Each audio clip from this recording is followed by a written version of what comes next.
He's the ones that would start all the trouble at the interface areas. So he is. Interfaces, peace lines, walls, murals. There are plenty of names for the one divide that continues to define Northern Ireland today.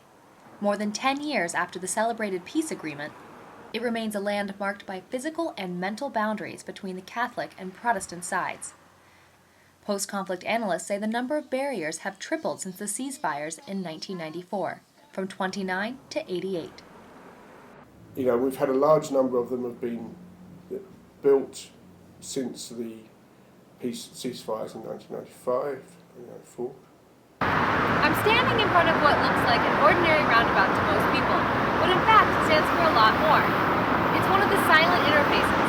On one side, we have the Catholic side, Antrim Road. Over here on Denmark Street is where the Protestants live. The two sides will not mix, and they won't go from one side to the other side. So you essentially have an invisible wall. We've got this stage now where we have networks all over this town, around all the peace lines, and anytime there's any trouble, community people will be the first on the scene, and they'll work in partnership with the police. This work is a short-term answer to a historic divide, and a sustainable solution is going to take more time and greater organization.